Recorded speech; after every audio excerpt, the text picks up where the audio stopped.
दिन का उसमें था।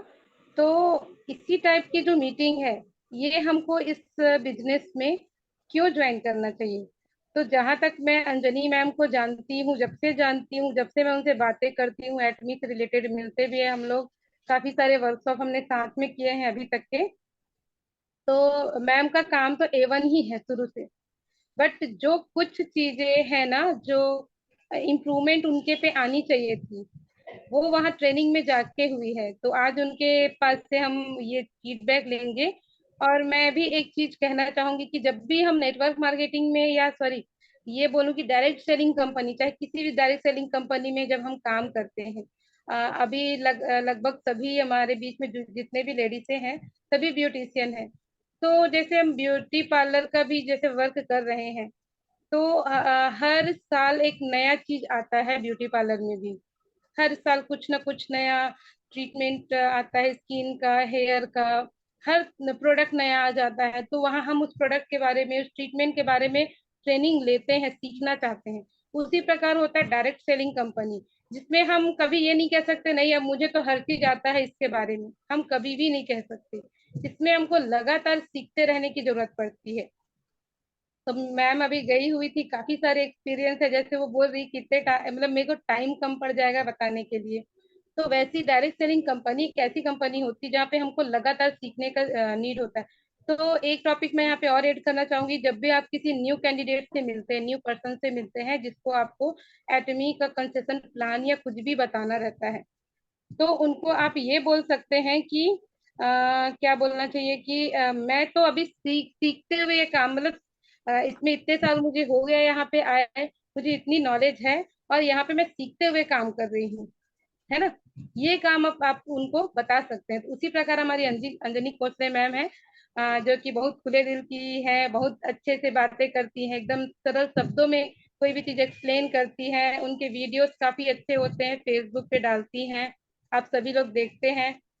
तो उसके लिए भी बोलूंगी कि आप लोग उनको फॉलो करिए, लाइक करिए, कमेंट। और हाँ, फेसबुक पे जब भी हमारे कोई कैंडिडेट कोई पोस्ट डालते हैं, उसको ये इग्नोर मत किया करिए। क्योंकि होता क्या है, जब कोई कंटेंट पड़ता है फेसबुक या किसी सोशल मीडिया पे, कोई न्यू कैंडिडेट इसके प्रोफाइल पे अगर जाता है, तो देखते हैं कि अरे इसके ये पोस्ट पे इतनी सारी लाइक मिली है, इनको इतने सारे कमेंट्स आए हैं। तो प्लीज वहां पे मैं एक ही रिक्वेस्ट करूंगी, किसी का भी अगर कुछ वीडियो शेयर होता है, एटमी में है हम सब, तो एटमी से रिलेटेड अगर कुछ भी वीडियो वहां पे उनके द्वारा शेयर किया जाता है, तो आप लोग वहां पे लाइक, कमेंट और सब्सक्राइब तो कर ही लिया करिए यूट्यूब में। तो ज्यादा बात ना करते हुए मैं अंजनी कोसले मैम का वेलकम करती हूँ। अंजनी मैम आइए, और अपना बहुत अच्छा वाला जो फीडबैक है नागपुर ट्रेनिंग का, वो हमारे साथ शेयर करिए। तो मैं चाहूंगी एक बार सबको ही प्लीज अंजनी कोसले मैम के लिए क्लैप करके उनका वेलकम करिए। Welcome ma'am. आप लोग अनम्यूट करके मैम का वेलकम भी कर सकते हैं। तो वेलकम अंजनी मैम, आप अपना फीडबैक शेयर कर सकते हैं। Welcome ma'am. ओके मैम, पुनः मैम थैंक यू मेरे को सम्मान देने के लिए। हाँ, और मैं क्या हालात हूँ, मैं अंजलि वेलकम कोसले अंजनी छत्तीसगढ़ मैम। रायपुर से हूँ। Thank you. बस बस मत कीजिए वेलकम, क्योंकि आप लोग को जल्दी कुछ बताना है, टाइम कम है, बहुत अच्छा चीज बताना है।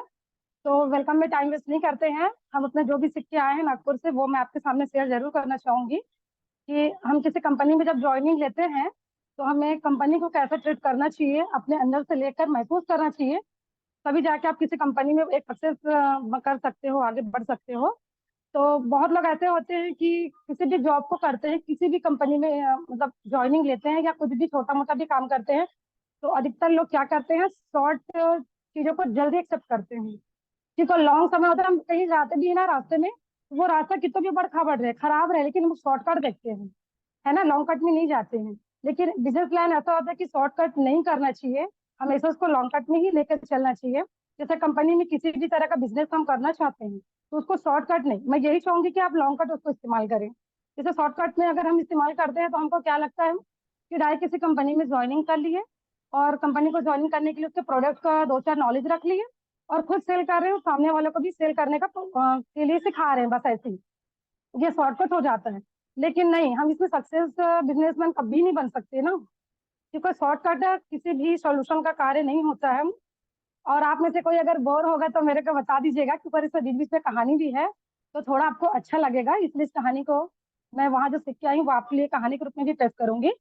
तो मैं थी लॉन्ग और शॉर्ट। तो किसी भी बिजनेस को तैयार करने के लिए हम किसी भी एक मकान के अगर ऊपर जाते हैं तीसरे मंजिल में, तो लिफ्ट तो अभी बना है, लेकिन जब पहले लिफ्ट नहीं था तो हम सीढ़ियों से ये चढ़कर ऊपर पहुंचते थे। और मान लीजिए अगर लॉन्ग कट में हम एक सीढ़ी बना लिए, बाकी छलांग करके आप ऊपर जा रहे हो, बीच में अगर एक सीढ़ी भी टूट गया तो आप नीचे नहीं पहुंच सकोगे और गिरोगे तो बहुत मतलब बहुत चोट आएगी। मेरा बोलने का मतलब समझ रहे हैं कि मैं बिजनेस में आपको समझाना चाह रही हूँ कि कभी भी शॉर्टकट इस्तेमाल कभी मत कीजिएगा। मैं बस आपको ये बताना चाहूंगी कि लॉन्ग कट थोड़ा सा मुश्किल जरूर होता है, सफर लंबे होते हैं, उसको तय करना मुश्किल होता है, लगता है कि हम लोग नहीं पहुंच पाएंगे या नहीं कर पाएंगे, लेकिन एग्जैक्ट उसको हम कर लेते हैं। क्योंकि जहां पर प्रॉब्लम ना हो, जहां पर मुसीबत ना हो, अब अपने जीवन का संघर्ष नहीं सीख सकते ना, कर नहीं सकते। तो हमारे एटमी में राहुल सर थे, मैं आपको पीछे से रिवाइज बताऊंगी कि एटमी कंपनी को जब मैं अभी नागपुर में जब 3 दिन का मेरा वर्कशॉप था, तो मेरा जो तजुर्बा था ये बताना चाहूंगी आप लोग के सामने।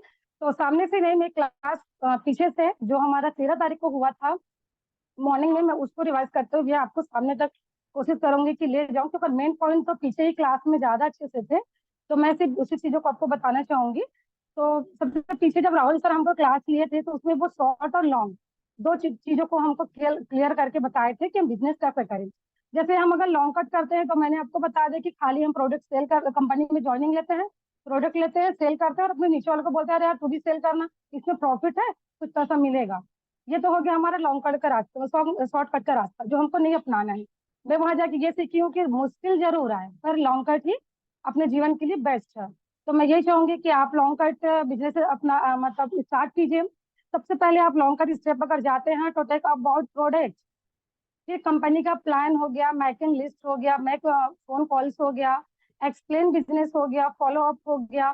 उसके बाद मतलब हम सामने वाले को काउंसलिंग कैसे करें ये है। उसके बाद फिर डबल अप काउंसलिंग कैसे करते हैं ये है उसमें। तो ये लाइन से प्रोसेस है, जैसे हम अपना बिजनेस स्टार्ट करना चाहते हैं उसके लिए आगे कर सकते हैं। तो जैसे हम किसी प्रोडक्ट का नॉलेज हम सबसे पहले किसी कंपनी में ज्वाइनिंग करते हैं, मैं जाके वहाँ यही सीखी कि हम किसी जब कंपनी में ज्वाइनिंग लेते हैं तो हमको डीपली चीज का नॉलेज होना चाहिए कि ये प्रोडक्ट क्या करता है। आज मैं एक यूट्यूब में छोटा सा एग्जांपल दूंगी। जैसे आज मैं अपने यूट्यूब चैनल में एक प्रोडक्ट हीमोहिम के बारे में जब मैं डाली, तो लोग मेरे से उसमें कमेंट्स आया और कॉल करके भी पूछे सर एक रायपुर से कि मैम क्या ये किडनी के लिए काम आता है, किसी का किडनी में प्रॉब्लम है तो क्या हीमोग्लोबिन दे सकते हैं। लेकिन मेरे को उसके लिए कोई आइडिया नहीं था। मैं सर को डायरेक्ट बोली कि सर हमारे एडमी में जो प्रोडक्ट है हेल्थ केयर उसमें है सर ऐसा, लेकिन किडनी के लिए हीमोग्लोबिन अप्लाई होता है ये मैं अभी तक नहीं सुनी, एग्जाम्पल भी नहीं है। हाँ, लीवर प्रॉब्लम के लिए हमारे पास एडमी में सप्लीमेंट है, लंग के लिए है, पर किडनी के नहीं है सर, ऐसा बोल के मैं सामने वाले सर को बताई हूँ। तो हम रॉन्ग प्रोडक्ट अगर नॉलेज रखते हैं, किसी को अगर बता देते हैं कंपनी का किसी प्रोडक्ट का नॉलेज नहीं है हमको, और अगर हम उसको डालेंगे बोलेंगे हाँ सर आप कभी भी दे सकते हो, तो ये हम रॉन्ग है ना। अगर कल को उसको साइड इफेक्ट हो गया, कुछ प्रॉब्लम हो गई, तो उसकी जिम्मेदारी कौन है? हमारी है। हम मानते हैं कि वो फुल सप्लीमेंट है, लेकिन वो किस की चीजों में कार्य करता है हम सिर्फ उसी के लिए सामने वाले को कन्विंस करेंगे कि आप इस चीज को ले सकते हो। तो ये मेरा एग्जाम्पल था। तो आप किसी भी प्रोडक्ट का डीपली नॉलेज रखिए कि आप जिस कंपनी में ज्वाइनिंग है वो कंपनी में क्या क्या प्रोडक्ट है, वो कैसा कैसा काम करता है। और मैं 3 दिन के वर्कशॉप, आप सोच सकते हैं मेरे को 1 घंटा टाइम मिला है कि आपको मैं वर्कशॉप का 3 दिन का स्टोरी बता सकूं। लेकिन जिस स्टोरी को मैं 3 दिन कंटिन्यू मॉर्निंग 9 बजे से लेकर नाइट के 9 बजे तक मैं वहां पर उस क्लास को अटेंड की हूँ, तो आप सोच सकते हो कि मैं 1 घंटे में कवर नहीं कर सकती। लेकिन जितना हो सकता है जो मेन टॉपिक है वो आप लोग के तक जरूर शेयर करना चाहूंगी। तो हमको सबसे पहले प्रोडक्ट का नॉलेज होना चाहिए। उसके बाद वो प्रोडक्ट जो हम सामने को सेल कर रहे हैं, जब किसी भी कंपनी में हम ज्वाइन करते हैं तो डायरेक्ट डिस्ट्रीब्यूटर नहीं बन जाते, एजेंट नहीं बनते। हम सबसे पहले वहाँ कस्टमर के रूप में ही जाते हैं। तो मैं यही चाहूंगी सबसे पहले आप कंपनी ज्वाइनिंग करते हैं तो आप प्रोडक्ट को यूज कीजिए। जब तक आप यूज करेंगे तब आप दूसरों को बता सकते हो उसका बेनिफिट की ये क्या है, और इसमें आपको भी घबराहट नहीं होगी किसी को बताने में। जैसे मैं किसी को गर्व से बोल सकती हूँ कि मैं हिमोनियम और ओमेगा 3 कैप्सूल लेती हूँ, स्पिनो भी लेती हूँ, तो मैं ठीक हूँ आपके सामने। तो आई एग्री कि मैं ठीक हूँ तो आप भी ठीक होंगे, जो गर्व मैं खुद यूज कर चुकी हूँ, है ना। तो बस ये चीज है कि आप प्रोडक्ट का नॉलेज रखिए, आपको मतलब कैसे प्रोडक्ट में क्या क्या है उसको जानिए। ये आपका पहला है, जो शरीर बनाते हैं हम ना आगे चलते हैं वो। सेकंड पॉइंट है जैसे मैकिंग लिस्ट। आपको मतलब हमें जितना भी लिस्ट बनाना है, जैसे अपने दोस्तों का बनाना है, अपने फ्रेंड का बनाना है, एंड अदर्स का भी हम लिस्ट बना रहे हैं। तो उसको हमको क्या करना है, किसी कंपनी में ज्वाइनिंग करें, हमको अगर उसको बिजनेस की तरह इस्तेमाल करना है, हमको उस लिस्ट को तैयार करना होगा। मैकिंग लिस्ट तैयार करने के बाद हम, जब हमारे पास है मैक फोन कॉल, हम क्या कर सकते हैं, जो लिस्ट हम तैयार किए हैं उसमें हम फ्रेंड सर्कल को कॉल कर सकते हैं, उनको बुला सकते हैं। लेकिन हम उनको कैसे बोल के बुलाएंगे, आप आइए कि हम मैक में ज्वाइन किए हैं और आपको भी ज्वाइन कराएंगे, ऐसा बोलेंगे तो कभी नहीं आएगा। मेरी बेस्ट फ्रेंड भी होगी, जिगरी दोस्त भी होगी, बोलेगी अरे अरे अंजलि फोन कर रही है मेरे को, कंपनी का फालतू बुलाएगी जुड़ाएगी नहीं। आप जो लिस्ट तैयार की हो अपनी फ्रेंड का, अपने कजन का या अदर किसी का भी, तो आप उसको चाय पर इन्वाइट कीजिए। ये मैं वहां सीख के आई हूँ। राहुल सर बहुत अच्छे से बोले कि आप उसको डायरेक्ट कॉफी या चाय के लिए उसको अपने इनवाइट कीजिए। अगर आप उनके पास जा सकते हो तो आप पास में, अगर वो नहीं आ सकती तो आप उनको यही कन्विंस कीजिए कि क्या मैं आपके घर एक कप चाय पीने आ सकती हूँ, ब्लैक चाय ही पिलाओगे तब भी पी लूंगी। आप जाइए, थोड़ा सा उनसे बात कीजिए। बात करने के बाद जब आपको पता चलेगा कि उनको इनवाइट करने के बाद जब आप वो आएंगे आपके यहाँ और खुशी से बोलेंगे अरे यार मेरी फ्रेंड तो चाय पीने बुलाई है मेरे को, वो आएगी, चाय पिएगी, बैठेगी, लेकिन वो आपसे बात जरूर करेगी। उसको मालूम है कि आपका स्टेटस देखता है, डीपी देखता है, आपका इंस्टाग्राम देखता है, सारी चीजों को वो देख रहा है, उसको मालूम है कि मेरी फ्रेंड किसी चीज में ज्वाइनिंग है। वो क्या चीज है जानने की कोशिश जरूर करेगी। क्योंकि मैं भी 18-19 साल हॉस्टल में रही हूँ, मेरी फ्रेंड्स मुझको पूछते हैं कॉल कर कि तू तो बहुत वीआईपी हो गई है, ऐसा वैसा करके, लेकिन नहीं, हमको उनको बताना है कि जैसी वो है वैसी हम भी हैं। बस हमारा काम करने का तरीका हम थोड़ा नए कर लिए हैं जो वो भी कर सकती है। हमको ये समझना है कि उनको प्रोडक्ट के लिए इंटरेस्ट है कि नहीं। वो हमारे प्रोडक्ट के बारे में पूछ रही है तो हमको ये अपने दिमाग में लाना है कि उनको क्या की चीजों को इंटरेस्ट है। वो कोई कंपनी ज्वाइन करना चाहती है या उनका कोई अपना गोल है जो बना के रखी, कुछ एम है जो करना चाहती है। तो हमको वो सारी चीजों को अपनी फ्रेंड से उसको जानना है, सिर्फ एक कप कॉफी पिलाने के बाद। उसके बाद आता है हमारा बिजनेस प्लान। अब हम कैसे करेंगे, एक्सप्लेन बिजनेस। जैसे आपकी फ्रेंड आपसे पूछती है एग्जैक्ट, अरे वाह अंजलि तो इवनिंग केयर का फेशियल का बहुत अच्छा डालती रहती है, मेरे को तो सेट को लेना था या कराना था। तो उसको मैं यही चीज बताऊंगी ना, मुझको मालूम चलेगा कि उनको मेरे इस एटमी के कंपनी से, मेरे कंपनी के प्रोडक्ट से इंटरेस्ट है और वो इसीलिए क्वेश्चन मेरे से की है। दैट तब जाके आप वहां पर क्या करोगे, उसको बिजनेस प्लान बताओगे कि यार यार मैं तो अपने मतलब पालन को यूज करती भी हूँ और मैं यहाँ की कंपनी में एक एजेंट भी हूँ और मेरे को वहाँ अच्छे से आवक भी मिलता है, बहुत अच्छा है, घर बैठे बिजनेस है, आप कर सकते हो। क्योंकि हम डायरेक्ट किसी को बिजनेस करने के लिए अप्लाई करेंगे वो कभी आपके पास एग्री नहीं होगा। सगी बहन एग्री नहीं होती जब आप एग्री करने की बात करती हो, पर सभी को लगता है कि प्रोडक्ट कॉस्टलिंग होता है। हर कंपनी में ऐसा होता है कि ज्वाइनिंग लेने के बाद हमको जोड़ना पड़ता है। तो हम उनके माइंड से ये चीज नहीं हटा सकते, लेकिन हाँ उनके माइंड को जज जरूर कर सकते हैं कि वो क्या चाहते हैं। तो जिस प्रकार हम उनको जब समझ लिए कि वो क्या चीज की पूछ रही है, हमको उनको समझना है कि वो बिजनेस करना चाहती है कि नहीं, वो हमारे प्रोडक्ट का नॉलेज क्यों ले रही, तब जाके हम उनको क्या करेंगे, एक्सप्लेन करेंगे बिजनेस प्लान के बारे में। अगर वो बिजनेस प्लान उनको बना बताते हैं, उनको अच्छा लगता है, एक दिन वो चाय पी के चले गए हमारे घर से या हम उनके घर से आ गए, तब क्या करेंगे, फॉलो अप करेंगे उसको। फॉलो अप का मतलब ये होता है कोई हमारे पास चाय पी के चला गया, एक दिन हम मैं आपको छोटा सा एग्जाम्पल और देती हूँ। जैसे बजाज फाइनेंस, एक्सिस बैंक या कुछ कुछ बैंक के लोग होते हैं, वो लोग क्या करते हैं, एलआईसी करने के लिए एक बार आपसे मिलने आएंगे। उसके बाद देन आप जब तक उसको हाँ नहीं बोलोगे वो 10 बार आपको कॉल करते रहते हैं। क्यों, क्योंकि वो अपने बिजनेस में फॉलो अप करते हैं, तो उनको बिजनेस आगे ले जाना है और वो उसमें ज्वाइनिंग रखना चाहते हैं और बहुत अच्छे से अपने प्लान को बना के रखते हैं। तो बिल्कुल वैसे हम जब किसी घर एक कप चाय पी के अगर या कोई हमारे घर चाय पी के चला गया, प्रोडक्ट का नॉलेज ले गया, हमारे प्लान को समझ लिया, हमारे कंपनी को, तो हमको क्या करना है, उसको फॉलो करना है। फॉलो कैसे करना है, उनके पीछे पीछे नहीं जाना है हमको। हमको क्या करना है, उनको कॉल करना है। कंपनी के प्रोडक्ट का नॉलेज दे चुके हैं तो उनको कॉल करेंगे एक दिन बाद, एक दिन का टाइम देंगे उनको, वरना उनको लगेगा हमारे पीछे ही पड़ गई है हमारी फ्रेंड्स या कुछ भी। तो हम उनको एक दिन का टाइम देंगे, लेकिन देन जस्ट नेक्स्ट दिन हम उनको दोबारा कॉल करेंगे, हेलो यार क्या कर रहे हो, उनसे पूछेंगे फिर कैसा लगे यार मेरा प्लान, जैसा मैं कर रही हूँ आप करोगे क्या। तब वो क्या करेंगे, आपको यस जरूर बोलेंगे क्योंकि वो आपके प्लान को समझ चुकी होंगी। और उनको ये भी लगेगा कि एक दिन के बाद जब मेरी फ्रेंड या अंजलि मेरे को बता रही है तो शायद बहुत अच्छा होगा, क्योंकि वो हमेशा हमको देखती है और सुनती है।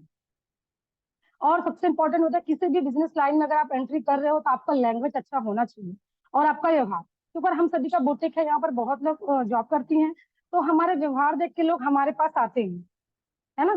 क्योंकि चाहे हम छोटा सा घर में क्यों ना अपना पार्लर खोल ले, बड़ा पार्लर को बंद करके, लेकिन व्यवहार ऐसा रहता है कि हर बिजनेस को आगे बढ़ाने में वो काम करता है। तो हमको वही करना है कि आप उसको फॉलो करना है, भूलना नहीं है, ताकि उनको याद रहे। उसके बाद उनको क्या करना है, काउंसलिंग, है ना। काउंसलिंग, काउंसलिंग इसका मतलब है कि हमें रोज इस्तेमाल करनी है, जब किसी भी कैंडिडेट को उसका आईडी लगाते हैं हमारे एट में ज्वाइनिंग कराने के लिए, तो हमको हमेशा क्या करना है, इस चीज को फॉलो करना है।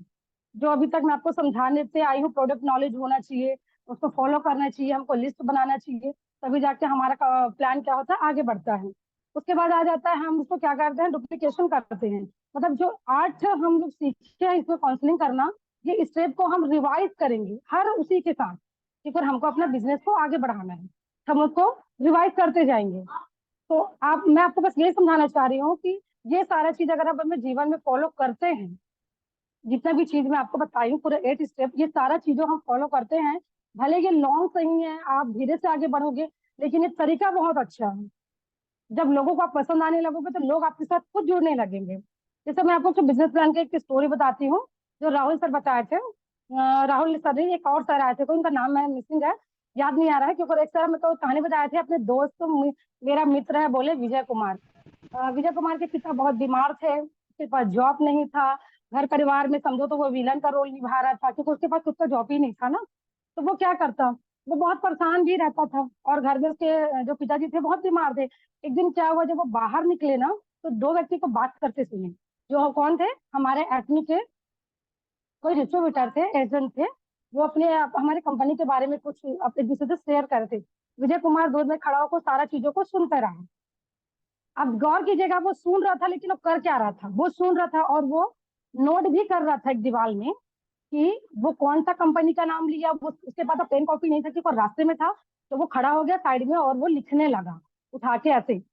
उसके बाद वो कंपनी का नाम नोट किया कि किस कंपनी के बारे में बात कर रहे हैं। उसके बाद वो क्या किया, कुछ दिन तो अब चुपचाप शांत बैठा रहा, उस कंपनी के बारे में बहुत सर्च किया, देखा जाके कि क्या है कंपनी जिसके बारे में वो 2 शख्स से बात कर रहे थे।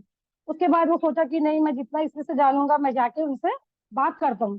फिर वो दोनों शख्स के पास वो वापस गया और जाके उसको बताया कि मेरे पिताजी बीमार हैं और मेरे पास कोई जॉब नहीं है। तो वहाँ जो जो एजेंट थे 2, वो बोले कि आप अपने डैडी को ये हीमोहिम दीजिए, ये प्रोडक्ट है, सबसे पहले कि आप इस प्रोडक्ट को यूज कीजिए, आपके पिताजी जब ठीक हो जाएंगे तब आप मेरे पास आना। तो विजय कुमार क्या किया, एटमी से बोलकर, मतलब कंपनी के द्वारा, उन एजेंट के द्वारा से वो हीमोहिम लिया। मैं एग्जाम्पल हीमोहिम का रखी हूँ, आप प्रोडक्ट XYZ कुछ भी हो सकता है, ठीक है। तो वो हीमोहिम लिए, क्योंकि विजय कुमार के फादर बीमार थे ना, इसलिए मैं हीमोहिम यहाँ पर एग्जाम्पल के लिए रखी हूँ, ठीक है। आप वहाँ कुछ भी प्रोडक्ट ले सकते हो। तो हीमोहिम को लिए, और उसके बाद फिर वो कई दिनों तक अपने फादर को देने लगे, उनके फादर ठीक हो गए। जब उनके फादर ठीक हो गए तो उसका ट्रस्ट कंपनी पर बढ़ गया। उनको लगा, अरे वाह, ये तो बहुत अच्छा प्रोडक्ट है, इसमें बहुत अच्छा सप्लीमेंट है ये, और ये कंपनी में कोई बुराई भी नहीं, जब मेरे फादर ठीक हो सकते हैं तो मैं ये सप्लीमेंट दूसरे तक भी पहुंचाऊंगा। फिर वो काम क्या किया, वो गया और जाके जो एजेंट उसको थैंक यू बोला, और बोला कि सर, मैं क्या करता हूँ, आपको थैंक यू बोलना चाह रहा हूँ कि मेरे फादर ठीक हो गए इससे, इस सप्लीमेंट से, और मैं भी इस कंपनी में क्या करूंगा, ज्वाइनिंग लूंगा। उनका एक इंटरेस्ट जगा ना कि मैं इसमें ज्वाइनिंग लूंगा, ताकि सप्लीमेंट को मैं दूसरों तक भी पहुंचा सकूं। जब वो ज्वाइनिंग लिए, धीरे धीरे एडमिन में गए, तो सबसे पहले वो क्या किए, पूरा चीजों को वो फॉलो करते गए। वो शॉर्टकट नहीं अपनाए, उनको वो सोचे कि मैं लॉन्ग तरीके से जाऊंगा, भले लेट वहां तक पहुंचूंगा, लेकिन मैं लॉन्ग ही तरीके से, जो उसका सीढ़ियाँ थी उसी को क्रॉस करते करते मैं उस लेवल तक जाऊंगा। अब वो वैसे ही किया, सबसे पहले कंपनी में ज्वाइनिंग लिया, कंपनी से प्रोडक्ट नॉलेज लिया, कंपनी का प्लान को समझा, पूरा A to Z। जब कंपनी के बारे में समझ गया, तब वो क्या किया, वो लोगों के पास गया, और जो भी चीज था, हिमोहिम था, जो भी प्रोडक्ट था, वो लोगों को देने लगा। लोग उन पे क्या किए, ट्रस्ट करने लगे। उसके व्यवहार, विजय का उनका व्यवहार सामने वाले को बहुत पसंद आने लगा, और वो क्या किया, उसको टीम में खुद एग्री होने लगे, आया कि सर हम भी आपके साथ ज्वाइनिंग करेंगे। तो वहां पर क्या किया, वहां पर विजय कुमार का काम खत्म नहीं हो गया कि चलो वो एडमी ज्वाइनिंग कर लिया और ग्रुप उसका बन गया, तो बस अब छोड़ दो यार, बिंदास जीते, मेरा तो ग्रुप बन गया। नहीं, ऐसी गलती कभी मत कीजिएगा आप लोग, क्योंकि यार देखिए, ग्रुप बन जाता है वो बात अलग है, लेकिन मोटिवेट करना वो आपकी जिम्मेदारी होती है, आपकी अपलाइन की। आपके डाउनलाइन में जितने भी हैं, उनको नहीं मालूम बिजनेस कैसा करना है। मैं तो यही कहूंगी, जितने भी एजेंट इसमें जुड़े हुए हैं, कुछ भी अगर कंपनी का प्लान आपको एक दिन के लिए भी मिलता है, आप जाके वहां सीखिए, क्योंकि हम अभी सिर्फ सीखने के लिए आए, मैं भी आप लोग के साथ एक दूसरे से सिर्फ सीखने के लिए आई हूँ। आप लोग सीखिए जाके। उसके बाद विजय कुमार वहां भी अपना उसको नहीं हारे, वो क्या किए, धीरे धीरे आगे बढ़ते गए, और उनका बहुत बड़ा एक टीम बन के तैयार हो गया। लेकिन फिर भी उसके मन में यह था कि नहीं, मैं मास्टरशिप तक पहुंचूंगा। अगर मैं जब इस मुकाम में पहुंचा हूँ, इस सीढ़ी को चढ़ा हूँ, तो मैं पूरा आगे तक जाऊंगा। और उनका प्रयास ये जारी रहा। लेकिन जारी कैसे रखे, इसका भी एक पॉइंट है। दूसरी बात, सबसे पहला बात, ये वो अपने अपलाइन के पास, अपने डाउनलाइन के पास गए। डाउनलाइन से वो हमेशा पूछा करते थे कि आपको कंपनी का प्लान का बिजनेस के बारे में समझ आया कि नहीं आया, आपको कहीं कुछ प्रॉब्लम तो नहीं है, किसी प्रोडक्ट का नॉलेज तो आपको नहीं है, या कहीं पर कुछ मिसिंग है। मैं वो एक एक को जाके बोलता था कि मैं आपको ये चीज को बताऊंगा, क्योंकि मालूम है कि बिना ऑफलाइन, जो नीचे डाउन लाइन है, उनको हम जब तक नहीं बताएंगे बिजनेस प्लान, वो नहीं समझते। बहुत लोग कंपनी ज्वाइनिंग करते हैं पर बिजनेस क्या है इसको नहीं समझ पाते हैं, है ना। सर हमको एग्जाम्पल भी दिए थे कि हम 20 साल अपने ग्रेजुएशन में कंप्लीट कर, मतलब खत्म कर देते हैं, 40 साल अपने सर्विस में, नौकरी में खत्म कर देते हैं, और 62 साल की उम्र में हम रिटायर होकर घर में बैठते हैं, और हमारे बच्चों के लिए हम कुछ नहीं जमा कर पाते। खाली उसको पढ़ा लिखा देते हैं, एक अच्छा फ्यूचर देते हैं, वो भी एक अच्छा जॉब कर सके करके नहीं। लेकिन कंपनी, और खासकर हमारा एटमी कंपनी, वो इतना अच्छा है कि आपको 3 पीढ़ियों के लिए वो एक्सेप्ट करता है। आपको जब तक ऊपर वाला का रिटायरमेंट नहीं बुलाएगा इस दुनिया से, तब तक एटमी साहब का रिटायरमेंट नहीं हो सकता। इस चीज को आप याद रखिए।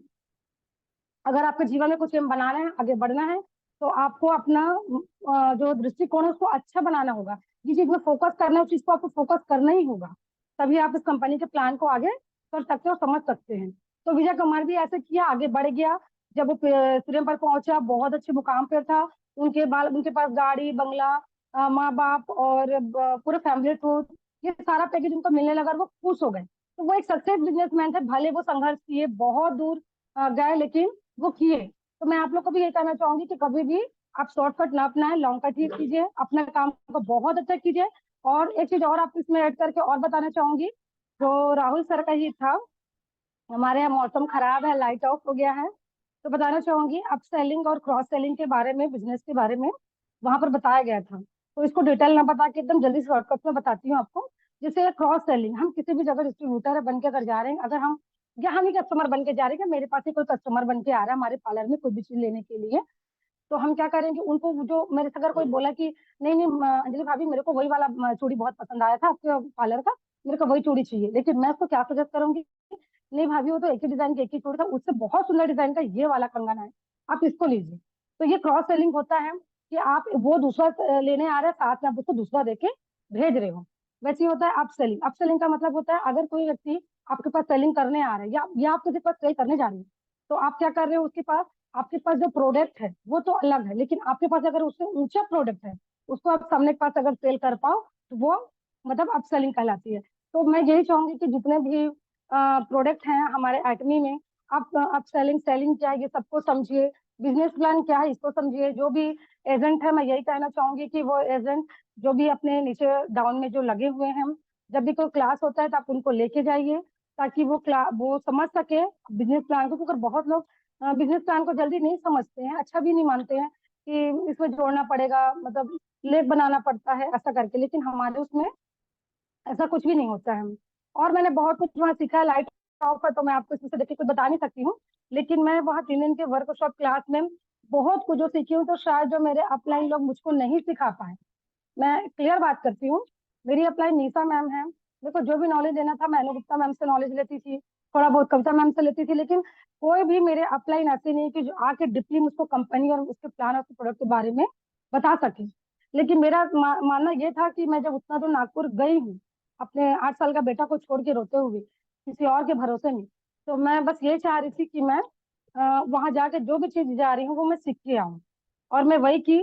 मैं वहां पर नोट्स बनाई, पूरा 3 दिन का नोट्स, जो भी चीज मेरे को चाहिए था, छोटा सा बड़ा जो भी चीज था, वो सारा चीजों को मैं वहां पर, मेरे मुंह में नहीं करना बेटा, तो मैं पूरा चीजों को वहां पर सीख के, और एक एक अपनी कॉपी में नोट करके आई। थोड़ा थोड़ा भी समान चीज था जो मेरे को लगता था कि मुझको यहाँ नोट्स करना चाहिए, वो सारा चीजों को मैं यहाँ पर नोट करके आई हूँ। तो मैं बस आप लोग को यही बोलना चाहूंगी कि बिजनेस प्लान है, आप किसी बिजनेस से जब जुड़ते हो, तो मेरा रिक्वेस्ट है कि अपने अपलाइन का, आप जी नीचे जो डाउन में उनका आप साथ दीजिए, उसको बताइए कि क्या क्या चीज है।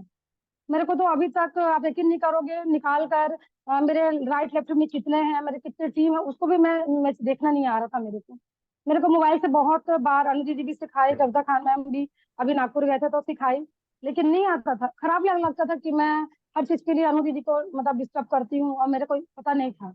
तो मैं यही चाहूंगी किसी भी बिजनेस में आप जोड़ रहे हो तो आपको हर चीज डायरेक्ट पता रहे, और जैसे आप अपने डाउन को आप सपोर्ट करोगे, आपका व्यवहार, आपका विश्वास अगर वो बना के रख लिए ना आप अपने डाउन में, वो कभी आपका ग्रुप टूटने नहीं देगा। क्योंकि वहां पर हमारे जो मैनेजर सर थे, उन्होंने इसको बताया है कि आप अपने डाउन में विश्वास रखिए, आपका जीवन को आप प्लस पॉइंट में लेके जाइए। हमको माइनस और प्लस करके आप यकीन नहीं करेंगे, मैथ्स का जो उदाहरण होता है एग्जाम्पल, उसको भी देख के वहां समझाया गया कि हमको अपने जीवन को मतलब प्लस पॉइंट में रखना चाहिए, क्योंकि प्लस पॉइंट में लोग जुड़ के रहते हैं। माइनस पॉइंट पॉइंट पे कभी नहीं जाना चाहिए, क्योंकि माइनस पॉइंट जहां पर गया, लोगों का ट्रस्ट और विश्वास वहां खत्म हो जाता है, और हमारा टीम नहीं बन पाता बिजनेस के लिए। तो मैं आप लोग को बस ये कहूंगी, बहुत सारा चीज ऐसा है कंपनी में जिसको आप सीखोगे। मैं तो बहुत कुछ वहाँ सीखने गई थी, थोड़ा बहुत जो भी सीख पाई हूँ इस कॉपी में नोट करके आई हूँ। चाहे वो हेल्थ केयर प्रोडक्ट रहे, ब्यूटी प्रोडक्ट रहे। मैं अभी तक एडमिन में जब ज्वाइनिंग है मेरा, ये मेरा 1.5 साल कंप्लीट होने वाला है, हेल्थ केयर का सिर्फ मैं 3 या 4 गिने चुने मतलब प्रोडक्ट का नाम जानती थी, जबकि मेरे को नॉलेज पूरा प्रोडक्ट का होना चाहिए। मैं इसमें किसी का कसूर है ये नहीं बोल रही हूँ कि मेरे अपलाइन ध्यान नहीं दे, ये भी नहीं बोल रही हूँ, लेकिन जो मुझको फील हुआ है वो चीजों को बस आपके सामने जाहिर कर रही हूँ। तो आपके जो अपलाइन है उनसे भी मेरा यही सलाह होगा कि अपने डाउन को केयर कीजिए थोड़ा सा। वरना मैं जो भी मेरे को बोलते थे, अंजलि मैम यहाँ डेमो दिखाने आइए, चाहे रायपुर रहे, कांकेर हो महासमुंद हो, जहाँ भी हो, लोग मेरे को बुलाते थे, मैं वहां जाकर डेमो दिखा के आती थी बहुत अच्छे से, ताकि लोगों को मेरे कंपनी और प्रोडक्ट के बारे में समझ आए। लेकिन अब मैं जानती हूँ कि मैं कहाँ पर वहां मिस्टेक करती थी लोगों को समझाने में। तो आप लोग से बस ये चाहूंगी कि आप लोग भी सीखें, और जो ये सेक्शन रखा हुआ है ये आप ही लोग के लिए है कि मेरा जो तजुर्बा था, मैं वहां से जो सीख के आई हूँ वो मैं आप लोग के सामने शेयर कर सकूं, बता सकूं कि हमको कैसे आगे बिजनेस को प्लान को बढ़ाना है। तो आप ये सब चीजों को याद रखिए हमेशा जीवन में। जब तक आप वो नहीं बनाएंगे अपने पास लिस्ट, तो आप कभी बिजनेस नहीं कर सकते, ये सही बात है। और हमको ये लिस्ट बनाना ही है, तभी लोग काम कर सकते हैं आगे। सबसे फर्स्ट जब हम क्लास हुआ था हमारा, यहाँ से गए थे 11 तारीख को, तो सबसे पहले इब्राहिम सर वहां पर हमारा क्लास लिए थे, जो एकदम अच्छे इंपॉर्टेंट टिप्स मेरे को बोले थे कि बिजनेस का पहला रूल्स होता है कि हम एक ओनर, और हम मतलब लूज नहीं होते हैं, क्योंकि हम लोग जब बिजनेस ओनर बन के जब सामने आ रहे थे, हमको वहाँ लूज नहीं होना है। दूसरी बात, हमको क्या करना है वहां पर, अपना कमाई भी मतलब लोग देखते रहते हैं कि ना पहली बार की, हमको अपना कमाई कैसे करना है, हमको उसको भी ध्यान में रखना है। दूसरी बात, हम अगर किसी भी कंपनी में ज्वाइनिंग करते हैं तो पहले उनके प्लान, उसके प्रोडक्ट और उसको सभी चीजों को क्या करें, जो मैं आपको लास्ट वाले में बताई है, वो सर हमको पहले दिन के क्लास में ही ये सारा चीज को सिखाए दिए थे कि हमको प्रोडक्ट नॉलेज, कंपनी का प्लान का नॉलेज, और अपना एम जो क्या है और सामने वाले का थिंक क्या है, ये हमको जानना जरूरी, तब जाके हमारा टीम बन सकता है। तीसरी बात, हमें किसी भी प्रोडक्ट को सेल करने से पहले कम से कम 3 मतलब उस प्रोडक्ट को सेल जब भी हम करते हैं तो हमको कम से कम उस प्रोडक्ट का खुद यूज करे रहे 3 महीने 4 महीने कम से कम। हमको ये नॉलेज तो होगा ना कि उस प्रोडक्ट को हम खुद यूज किए हैं तो गलत है ही नहीं है। तो अगर आप ट्रस्ट करोगे तभी दूसरे को बता सकते हो। तो वहां पर से इब्राहिम सर ये सब चीजों को बताए थे, उदाहरण देके बताए थे कि कैसे कैसे हम प्लस और माइनस में जाकर अपने अच्छे वो कर सकते हैं करके, और क्या बोलते हैं, हम प्लस पॉइंट में जाके अपने जीवन को बना सकते हैं। और मैं टॉपिक आपको और बताती हूँ, लाइफ स्टाइल के बारे में वहां पर हमको सिखाया गया था। और सही बात है कि हम किसी भी बिजनेस प्लान या फिर किसी भी जॉब में करते हैं, किसी भी जॉब, चाहे वो प्राइवेट जॉब हो, सरकारी हो, या खुद का हमारा पार्लर हो, अगर एक टीचर भी होती है, ट्यूशन टीचर भी होती है, तो वो क्या करती है, अपने लाइफ स्टाइल बदलती है, तब जाके हम अपने किसी अरे गरे के पास अपने बच्चों को ट्यूशन के लिए नहीं भेजते हम लोग। फॉर एग्जाम्पल एक याद रखिए, जिसका एजुकेशन अच्छा होता है, जिसकी इंग्लिश अच्छी होती है, जो पढ़ाने में अच्छी होती है, हम अपने बच्चों को भी गाइड करने के लिए उसी को भेजते हैं।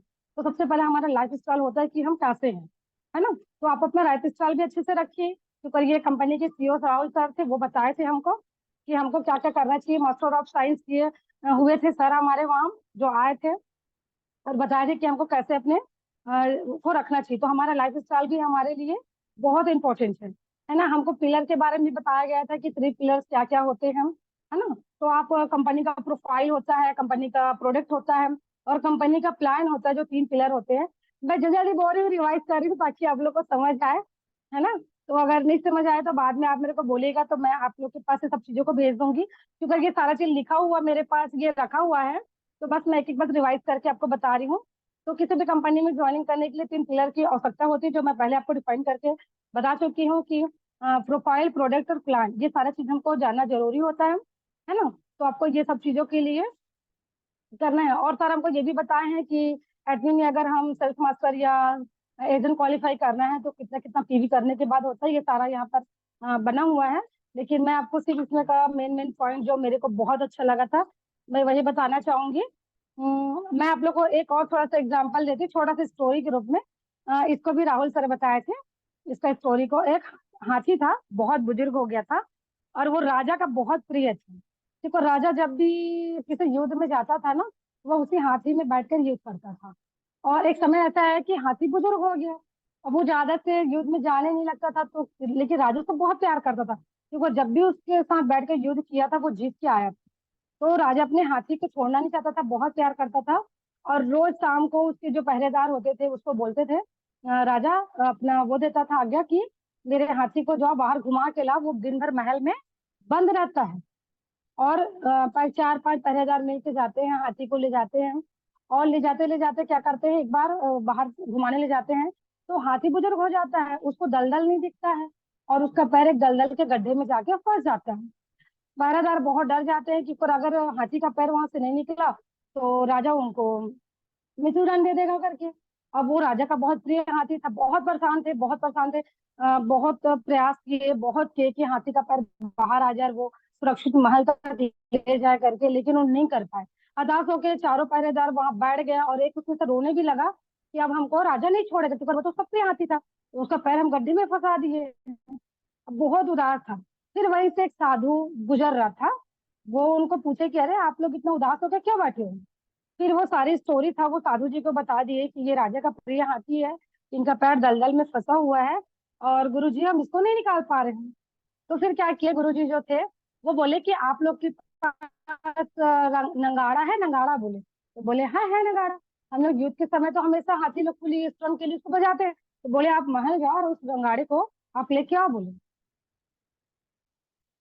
आप वहां से पहरेदार उठा, गया, दो लोग जाके वहां से नगाड़ा, बड़ा वाला नगाड़ा लेकर वो लोग आए, जिस समय राजा महाराजा समय बजाते थे, जब कोई युद्ध में जाता था तो बिल्कुल वैसा किए। अब राजा बोले जब साधु बोला उसको कि अब इस नगाड़े को आप लोग बजाइए बोले। उसके बाद जो वो थे वहां के पहरेदार, वो दो लोग मिलकर नगाड़े को बहुत जोर जोर से बजाने लगे। तो हाथी का माइंड क्या हुआ, डेवलप होने लगा। वो क्या किया, नगाड़े की आवाज सुन के वो इतना मदहोश हो गया, उसको अपना पुराना दिन याद आने लगा कि एक नगाड़े की आवाज है, मैं तो करोड़ों सैनिक को मार गिराता था अपने राजा के साथ, और आज एक गड्ढे से बाहर नहीं निकल पा रहा हूँ। तो उस नगाड़े की आवाज से वो हाथी क्या हुआ, अपने आप को अंदर से इतना प्रेशर पॉइंट की दिया, इतना सोचा, और वो बुजुर्ग हाथी था, वो अपने आप को दलदल से खुद बाहर निकाल दिया। ये देख के सैनिक बहुत परेशान वो हो गए, मतलब ताजुब लगने लगा कि हम लोग इतने बड़े बड़े हथियार से, इतने बड़े बड़े उसको उठा, मतलब उसको ढकेल रहे थे हाथी को कि निकल जाए, नहीं निकाल पाए, लेकिन ये साधु एक नगाड़े की आवाज में हाथी को कीचड़ से बाहर निकाल दिया।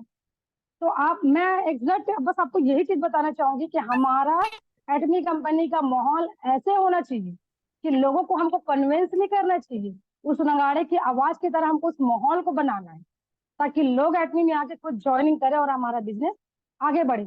जब कोई इंसान किसी बिजनेस प्लान को बताता है ना, तो उसके लिए जिगर चाहिए होता है। जो अगर ये बिजनेस प्लान है, कोई खेल या कॉमेडी या ये नहीं है कि लोग इसमें बोर हो जाए। जिसको जीवन में आगे बढ़ना है, जिसको अपने जीवन का एम पता है, जिसको बहुत सारे गोल है, जो अपने छोटे सपने को कंपनी में जाके पूरा करना चाहते हैं, वो कभी बिजनेस प्लान सुनने के लिए बोर नहीं होगा, ये मेरा मानना है।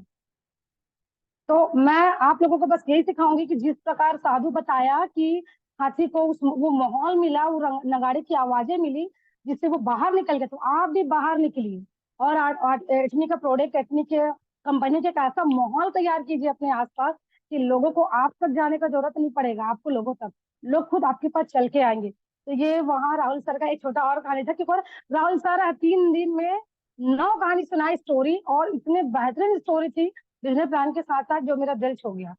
मेरा बिजनेस स्लो था, भले मैं कभी कभार जाती थी, डेमो दिखाती थी, सब करती थी, लेकिन आज की चीज एक चीज मैं जान ली हूँ कि माहौल जब तक हम क्रिएट नहीं करेंगे तब तक वो माहौल नहीं मिलेगा, ना वो बनेगा ही नहीं।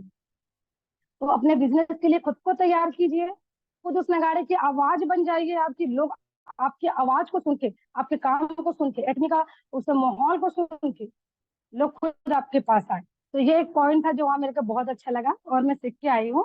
क्या पता आप लोगों को कहानी सुन सुन के नींद आ रही होगी तो नहीं कह सकती, बाकी मतलब बहुत अच्छे से वहां पर समझाया गया। राहुल सर वहां पर एक चीज और बताए कि उनकी मम्मी को कैंसर पेशेंट है, और वो 4th स्टेज में है, उनकी माता, राहुल सर के जो सीईओ है हमारे एटमी में। तो वो बता रहे थे कि उनकी मम्मी मतलब कैंसर हो गया है और वो हीमोहिम सप्लीमेंट उनको दे रहे हैं। लेकिन बोलते हैं ना, जब थ्री वो क्या बोलते हैं, हीमोग्लोबिन जब थ्री हो जाता है तो इस समय में क्या होता है, डॉक्टर वो देना बंद कर देते हैं ना। सर हम लोग को बता रहे थे कि जैसे कैंसर पेशेंट को जो देते हैं वो दवा बंद कर देते हैं। आई थिंक उसका नाम सामने में है पर मेरे को याद नहीं आ रहा है। तो सर क्या कीमोथेरेपी। किए और उनकी मम्मी को, उनके मदर्स को बोले कि हाँ वो बंद हो गया, एकदम राइट बोल रहे दीपक सर। तो वो बंद हो गया था। तो सर क्या किए, अपनी मम्मी को खाली एटमी का ही हीमोहिम दिए। और डॉक्टर बोले थे कि 2 मंथ तक मतलब आपकी मदर्स रहेंगी, उसके बाद उनका कोई भरोसा नहीं है।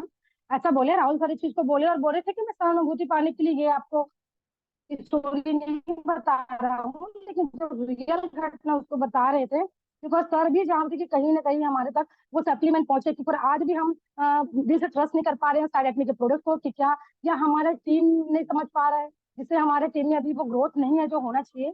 तो बिल्कुल सर ये चीज को बताया कि डॉक्टर 2 मंथ का बोले थे, लेकिन उनकी मम्मी आई थिंक अभी तक जिंदा है और उनको 6 महीना हो गया। तो मेरे को बहुत अच्छा लगा सुन के, डॉक्टर के दिए टाइमिंग से उनकी मम्मी 4 महीना एक्स्ट्रा भी जिंदा है। तो ये सारा हीमोहिम की वजह से हुआ, ये भी वहां सीखने को मिला कि सबके सबके जीवन में कुछ ना कुछ छोटा छोटा प्रॉब्लम है। तो बस उसको फेस करना आना चाहिए, कभी डरना नहीं चाहिए। और मेरा तो मानना है जहाँ पर कठिनाई हो, मैं तो जो डिफिकल्ट रहता है ना, एक्चुअली मैं उसी में ही काम करना पसंद करती हूँ। जो मेरे लिए चैलेंजेस होता है मैं उसी को पूरा करने के लिए आगे बढ़ती हूँ। ये मेरा मानना है, चाहे किसी भी चीज के लिए हो, चाहे वो मेरे जिंदगी के लिए, खुद के लिए। जब मैं बीमार रहती हूँ, जब प्रॉब्लम रहता है, जब मेरे को पैरालिसिस हुआ था, जब मेरी बेबी 8 महीने से मैं प्रेग्नेंट थी, पूरा फुल पैरालिसिस था मेरे को बॉडी में। और 2 महीने पहले जब मेरे को दो मतलब 6-7 महीने पहले जब मेरे को 2 बार अटैक आया। लेकिन मेरा मानना यह है कि मैं अगर जाऊं तो कुछ करके जाऊंगी। और इतने जल्दी ऊपर वाला मेरे को बुला ही नहीं सकता, क्योंकि अगर मैं खुद उसको ले जाने ही नहीं दूंगी। तो आपके अंदर ये टैलेंट होना चाहिए, जीने की आरजू होनी चाहिए, कुछ कर गुजरने की आरजू होनी चाहिए, तो आप कंपनी में ऐसे आगे बढ़ोगे। अंबानी अंबानी को खैरात में पैसा नहीं मिला है, उन लोग भी बिजनेस प्लान किए। बहुत लोग ऐसे होते हैं जिनके पास पैसा होता है, पास टाइम नहीं होता। ये चीज को भी हमारे सीईओ वहां पर सिखा रहे थे कि कुछ लोगों के पास मनी होती है पर टाइम नहीं होती, कुछ लोगों के पास टाइम होती है पर पैसा नहीं होती है। मतलब ऐसे जीवन जीवन में ऐसे बहुत प्रॉब्लम होता है कि लोग सही ढंग से बिजनेस नहीं कर पाते। सही बात है, हम अगर बिजनेस करें तो हमारे पास कहीं ना कहीं पैसे की कमी है। और जिन हम अगर उनको पूरा टाइम देना चाह रहे हैं अपने बिजनेस को, और कभी कभी ऐसा होता है जिनके पास पैसा है वो बिल्कुल भी टाइम नहीं दे सकते। लेकिन हमारे कंपनी में मैं एक चीज जरूर सीखी हूँ जाके वहाँ 3 दिन के इवेंट में, कि जब तक आप अपना टाइम कंपनी को नहीं दोगे, पैसा मत दो, मैं नहीं चाहती कि आप पैसा लगाओ। बस मैं ये चाहूंगी कि आप लोग कंपनी में अपना टाइम दीजिए। आप जितना घंटे टाइम देंगे, आप बिलीव कीजिए, आपका 5 साल में जिंदगी बहुत खूबसूरत होगा। जो इंसान 72 साल की उम्र में नहीं कमा सकता ना, गवर्नमेंट सर्विस, हमारे मिस्टर भी जंगल सफारी में है, गवर्नमेंट सर्विस है, 40,000 पे उनका इनकम आता है हर महीने का। लेकिन हम लोग कुछ नहीं बचा पाते, क्योंकि अगर बच्चों का एडमिशन, घर किराया, दुकान किराया, बच्चों का स्कूल फीस, दूध वगैरह, दुनिया भर का राशन। तो हम मतलब कोई बैंक बैलेंस नहीं हम लोग के पास नहीं है, नील रहता है। देखिए मैं खुद जॉब करती हूँ, मेरा पार्लर है। तो लेकिन हमारे पास कुछ चीज नहीं, तो हम बच्चों को फ्यूचर में क्या देंगे। लेकिन कंपनी हमको वो मौका दे रही है, एडमी कंपनी हमको वो मौका, तो हम क्यों उसको गंवाएं। जब मसूरी का, बिलासपुर का 10वीं fail Karan Patel sir diamond sales master बन सकते हैं 1.5 से 2-3 साल के, 2 से ढाई साल तक कंपनी में ज्वाइनिंग करने पर, और उनका इनकम 1.5 लाख के आसपास से हो सकता है। तो हम क्यों नहीं, हम तो एजुकेशन हमारा कंप्लीट है, पढ़ाई लिखाई सब है, बस हमारे पास टैलेंट नहीं है जो करण सर के पास है। वरना आप सोचिए ना, जो मसूरी में, बिलासपुर में बेचारा गुपचुप बेचता था, उसको जब कोई कंपनी के बारे में बताए होंगे तो वो भी तो अपने जीवन का शुरुआत जीरो से किए होंगे ना। तब ऐसा तो नहीं कि सीधा कूद के वो डायमंड सेल्स मास्टर बन गए होंगे। वो भी बहुत प्रयास किए होंगे अपने जीवन में, एक एक सीढ़ी को पार करते करते करते करते। जब वो कर सकते हैं तो हम भी कर सकते हैं, ये आपके लिए एग्जाम्पल होना चाहिए। मैं तो बस कोई कितना भी अच्छा रहे, कोई कितना भी बुरा रहे, लेकिन अगर कहीं पर कुछ सीख मिलता है उसको मैं माइंड में जरूर रखना पसंद करती हूँ। क्या पता कल कब किसी का एक पॉइंट आपके जीवन के लिए बहुत महत्वपूर्ण हो जाए। तो आप ये सब चीजों को रखिए, वहां पर बहुत सी चीज सिखाया गया है, जैसे हेल्थ के बारे में, कि हमको सबसे पहले खुद को, हेल्थ को अच्छा रखना है, तभी हम कंपनी में ज्वाइनिंग कर सकते हैं, काम कर सकते हैं, दूसरों के हेल्थ के बारे में हम बता सकते हैं, उस प्रोडक्ट समझा सकते हैं। तो मैं बस यही चाहूंगी कि आप लोग भी सब चीजों को समझ सको। हम हमको वहां पर नाज मैम थी, वो भी बताई कि, और एक चीज और है कि बहुत लोग ऐसे रहते हैं कि, मैं देखी हूँ, वहां जाके समझी हूँ, महसूस करी हूँ। 3 दिन के नागपुर का जो वर्कशॉप था वहां नागपुर में, वहां पर लोग ऐसे रहते हैं कि अपने आप को सर्वश्रेष्ठ बताने के लिए सामने वाले के टीम को तोड़ने का भी काम करते हैं। लेकिन हमारे राहुल सर वहां एकदम रिक्वेस्ट से बोले हैं कि कभी किसी का आप टीम को मत तोड़िए, किसी का विश्वास मत तोड़िए। तो आप अपना टीम खुद इकट्ठा कीजिए, अपना मेहनत खुद कीजिए, लोगों को बोलने दीजिए, लोगों को आदत है, लोगों को आदत है। आप अगर दुनिया की भीड़ में निकलेंगे कुछ करने के लिए ना, लोग रहते हैं पीछे से हंसने के लिए, लेकिन आप उन पीछे पलट के कभी मत देखिए, आप सामने जाइए, क्योंकि कुछ लोग सामने ऐसे होते हैं जो आपकी ताली बजाने के लिए भी सामने खड़े हैं कि आगे बढ़िए अपना टीम कि आप उनके साथ हैं, क्योंकि जब तक आप अपने टीम के साथ ही रहेंगे सपोर्ट, क्योंकि बिना टीम का कुछ नहीं कर सकते। हमारा एक उंगली कोई काम नहीं कर सकता है, यहाँ तक एक कलम को भी हम नहीं पकड़ सकते जब तक हम 3 उंगली या पूरे उंगली नहीं लगाते। तो जीवन में अगर बिजनेस हम करने जा रहे हैं तो हमारे एक काम से नहीं होता, मुट्ठी बंद से बहुत ताकत होती है। तो टीम के बिना हम कुछ भी नहीं है, कितना भी बड़े एरिया तक भी पहुंच जाएंगे ना, अगर हमारा टीम नहीं है तो हम कुछ नहीं है, हमारा वो जीरो है। जो भी बैंक बैलेंस था हमारा विचार सारा जीरो है। तो मैं आपको बस एक पॉइंट देना चाहूंगी कि आप अपने टीम पर भी ध्यान दें, और किसी की टीम को कभी ना तोड़े, प्यार से रहिए, एक दूसरे को समझिए। क्यों ना आपका क्रॉस लाइन, अगर कोई आपको कोई ज्ञान की बातें समझा रही है, आप अपने क्रॉस लाइन से भी सीखिए, लेकिन क्रॉस लाइन से सिर्फ वही चीज सीखिए जो आपके जीवन में काम आएगा, है ना। बाकी आप अपने टीम छोड़ के कहीं और भी मत जाना, मेरे पास हमेशा बने रहना। फिर बोलोगे अंजलि मैम कितना बात करती है। और नाज मैम आई थी, वो हमको ब्यूटी टिप्स के बारे में बताई, बहुत ढेर सारा बताई, जो मैं इतना ढेर सारा लिख लिख के रखी हूँ, जो आपको बताऊंगी। क्योंकि सभी अभी हाउस वाइफ अपने घर से परेशान रहते हैं, लेकिन थोड़ा मैं बता देती हूँ कि मैं वहाँ पर क्या सीखी। मेरे को हेल्थ केयर प्रोडक्ट के बारे में भी ज्यादा नॉलेज नहीं था। ओमेगा 3 सिप्लिना और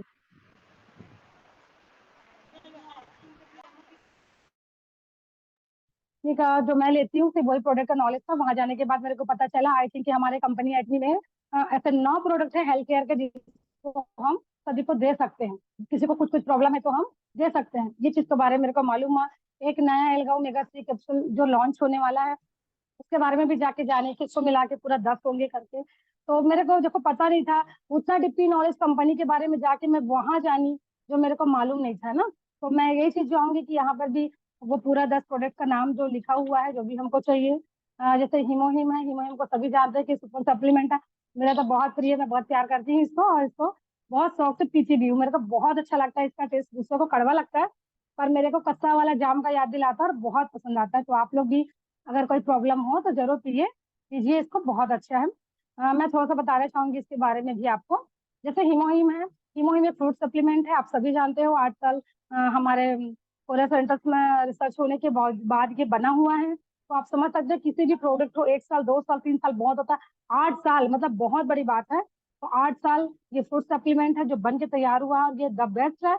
मैं तो आपको ये चीज सजेस्ट करूंगी कि किसी भी घर में कुछ भी प्रॉब्लम है अगर जिसमें हीमोहिम अवेलेबल हम दे सकते हैं, तो आप जरूर इसको अपने फैमिली तक पहुंचाइए, अपने कर्जन तक पहुंचाइए, फ्रेंड तक पहुंचाइए। और हीमोहिम का जो कार्य होता है, जैसे हीमोहिम है डायरेक्ट हमारे बॉडी पर काम नहीं करता है, जैसे हमारे बॉडी का यूनिक सेल्स होता है।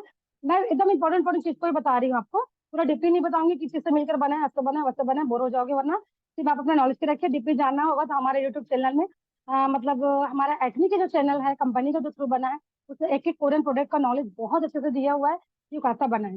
ये सारी चीजों में टाइम वेस्ट नहीं करेंगे हम, बस आपको बताना चाहेंगे कि ये हमारे बॉडी का जो यूनिक सेल्स होता है उसके अंदर जाके जल्दी काम करता है और हमारा बॉडी का इम्यूनिटी पावर बढ़ाता है। जहाँ पर हमारे कोई बीमारी से लड़ने का हमारा अंदर का इम्यूनिटी पावर कम हो जाता है, तो वो हमको सपोर्ट करता है। वो दवाई नहीं है, मैं नहीं बोलूंगी कि वो मेरे को पैरालिसिस है या मेरे को हार्ट में प्रॉब्लम है तो मेरे को दवाई का काम कर रहा है, वो मेरे लिए दवाई है। मैं ऐसा बोल के इसका अपमान नहीं करूंगी, तो करके फुल सप्लीमेंट है।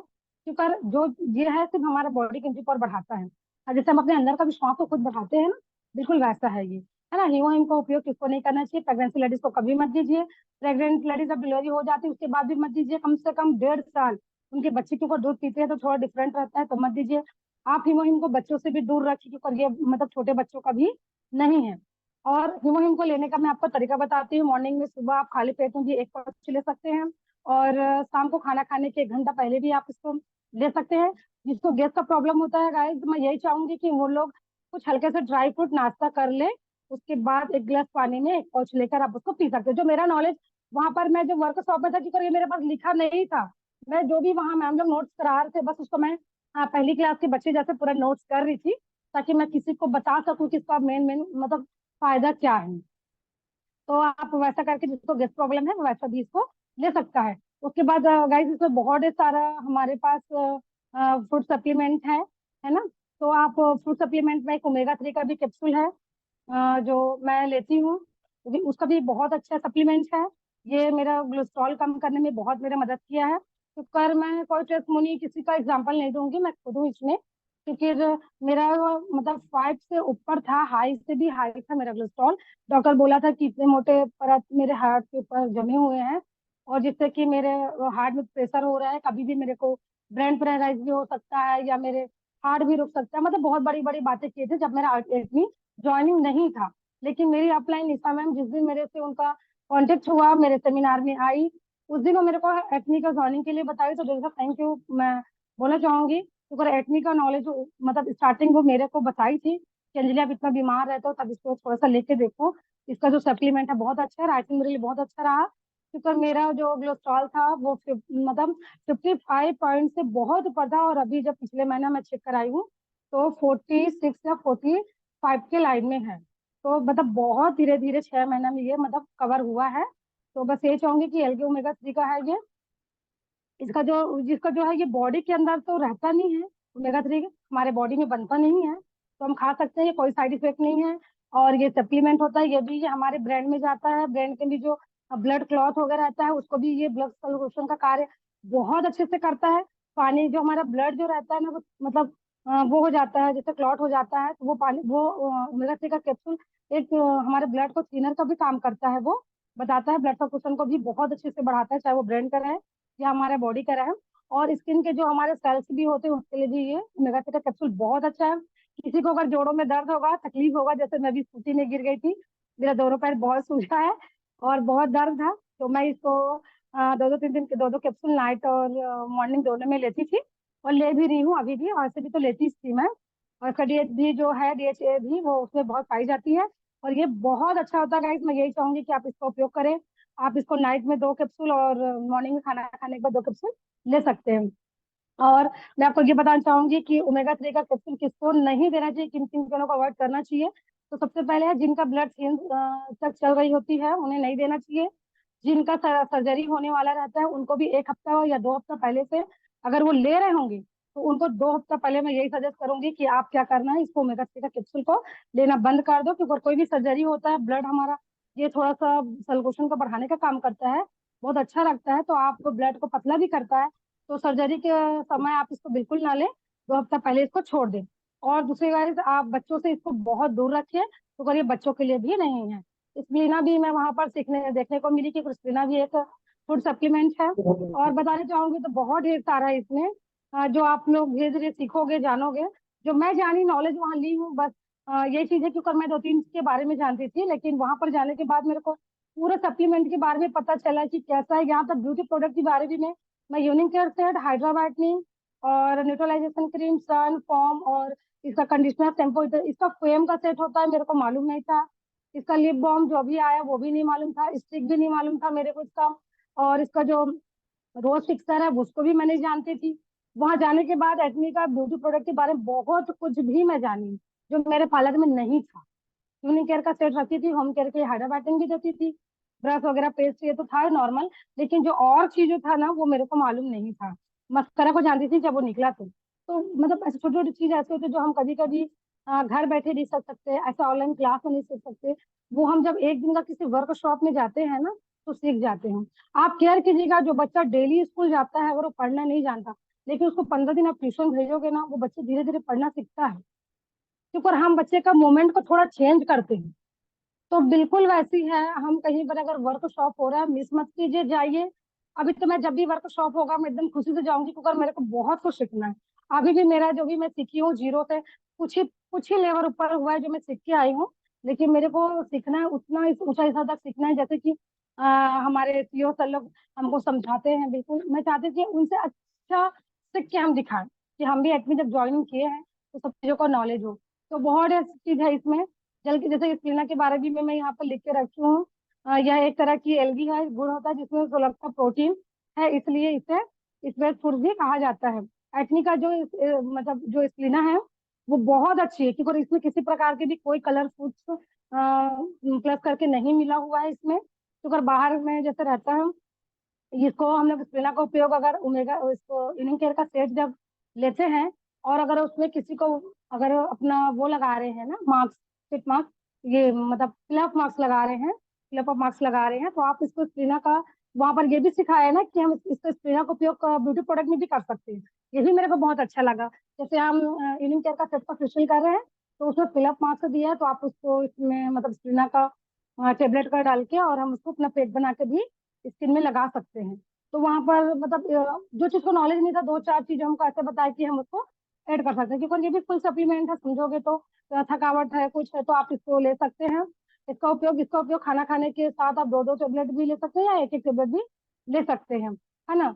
और इसका सबसे मेन उद्देश्य ये होता है कि इसको हम लोग खाना खाने से पहले अगर लेना चाहें तो ले सकते हैं कि अगर, लेकिन उसमें थोड़ा सा अच्छा कि आप अगर कुछ नाश्ता किए उसके बाद लो तो ज्यादा अच्छा लगेगा मेरे ख्याल से। तो आप वैसे ही लेना।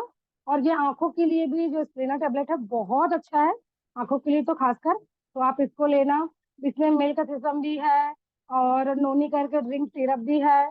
आप नोनी सिरप को आप समझ लो कि वो उनकी छोटी बहन है, ऐसा करके हमको सर वहाँ बताए थे नाजमन के साथ मिलके, कि जैसे हम अपने पार्लर में किसी को टिप्स सिखाते हैं तो बताते हैं कि मैम क्लीन अप कराए कि फेशियल, तो उनको समझाते हैं कि क्लीन समझो तो फेशियल क्लीन अप का बड़ा भाई होता है और क्लीन अप छोटा भाई होता है। तो बिल्कुल आप यही समझ सकते हो कि नोनिड्रिन जो सिरप है एक्ने का, वो भी हीमोहिम का ही एक छोटी बहन है, क्योंकि वो भी एक फुल सप्लीमेंट है। और इसमें नोनी में कोई प्रकार के भी बाहर से फ्रूट वो नहीं मिला हुआ है इसमें ना, कलर जैसे दूसरी जगह में दूसरे कंपनी के जो नोनीस होते हैं ना वो डार्क डार्क होते हैं, लेकिन ये मतलब बहुत अच्छा है गाइस, सबके बारे में लिख के रखा है इसमें। आपको जब भी कभी भी किसी चीज का अगर पर्सनल नॉलेज चाहिए रहेगा तो आप लोग मेरे पास कॉल कीजिएगा, मैं इसको लिख के रखी हूँ, आप तक इसको मैं सेंड कर दूंगी कि किस किस में काम आता है, नोनी का उपयोग कब करते हैं, कैसे करते हैं। इसको 40 ml लेना होता है नोनी का सिरप को, और उसको हिला के अंदर से जैसे बोतल होता है उसको अच्छे से हिला लो, क्योंकि तो पूरा अंदर उसका जो रहता है वो बैठा रहता है, तो आप उसको हिला के ले सकते हो। जो अगर हिमोहिम ले रहा है वो साथ में नोनी को भी ले सकते हैं, ये सर हमको वहाँ बताए थे, जबकि मेरे को मालूम नहीं था कि ये क्या होता है करके। और ये भी बताए थे कि लीवर प्रॉब्लम में भी शायद नोनी का प्रयोग करते हैं, कुकर में लिख के रखी थी अच्छे से। अब वो आगे पीछे लिखा है करके थोड़ा सा मैं बता नहीं पा रही हूँ। तो बाकी की कोई सेक्शन एक साथ है सभी चीजों का, तो किसी भी टॉपिक को किसी एक ही चीजों को हम बता पाते हैं अपने इसमें, तो अच्छा लगता है। और बिजनेस प्लान के बारे में समझाने के लिए भी राउत सर बहुत सारी स्टोरी हमारे पास बताए थे, जो मैं आपको बताई हूँ। ये सब कहानी लिख लिख के यहाँ पर रखा है, अगर ना समझ आया होगा तो मेरे को बता देना कि और मैम कितना जल्दी जल्दी जल्दी जल्दी बोलती है, और मेरा आदत हो गया जल्दी जल्दी बोलने का। तो इससे बहुत ही सारा ऐसा है प्रोडक्ट है, जैसे ब्यूटी प्रोडक्ट के बारे भी में हमको वहाँ बताए थे कि इवनिंग केयर का स्टेज कैसा होता है, क्या कर सकते हैं फ्रेम से। और अभी तक फेशियल के बारे में अगर मेरा टिप्स रहा, अगर मेरा अनुभव रहा वहाँ, तो मैं भी 4 स्टेप ही करती थी यहाँ पर इवनिंग केयर के सेट में ही। लेकिन अभी मैं जब से वहां से आई हूँ नागपुर से, मैं किसी को भी अगर सजेस्ट कर रही हूँ, कोई बोल रहा है कि मैम एटमी से क्लीन अप नहीं कर सकते क्या, ये खाली फेशियल है, तो मैं उनको ये सजेस्ट करी नहीं नहीं, इसका 4 स्टेप है, ये आपके क्लीनअप के ही लिए है इवनिंग केयर का सेट। और अगर हम इसमें फेशियल करते हैं तो ये 10 स्टेप हो जाता है, जिससे हम लोग स्वेट मार्क्स अलग से ऐड कर लेते हैं, सीरम अलग से ऐड कर लेते हैं, न्यूट्रलाइजेशन क्रीम अलग से यूज कर लेते हैं, सन क्रीम अलग से उसमें यूज किए थे, और स्वेट मार्क्स भी, क्योंकि नाज मैम थी वो पूरा 10 प्रोडक्ट वहां पर सेम का सेट के साथ वो इवनिंग केयर सेट को बना के फेशियल की थी। तो मेरे को ये भी नहीं मालूम था गाइस, वहां जाने के बाद मैं सीखी हूँ कि हमको इवनिंग केयर का फेशियल के साथ और कैसे करना है। और दूसरी बात, नागपुर में 5-5 हजार में लोग इवनिंग केयर का सेट करते हैं, हम तो सोच की भी दम थे कि लोग कैसे करते हैं। तो वहां पर जाने को मिला कि वो 5 हजार कैसे लेती हैं, और वो 10 स्टेप करती हैं प्लस साथ में हाइड्रा मशीन का उपयोग करती हैं। तो है ही होगा चार्ज वहाँ का। तो आप भी कीजिए, कोई भी काम छोटा नहीं होता, बस थोड़ा सा मेहनत कीजिए। मतलब कोई भी काम ऐसा नहीं है जो पॉसिबल हो, मतलब इम्पॉसिबल हो, सभी चीज पॉसिबल होता है।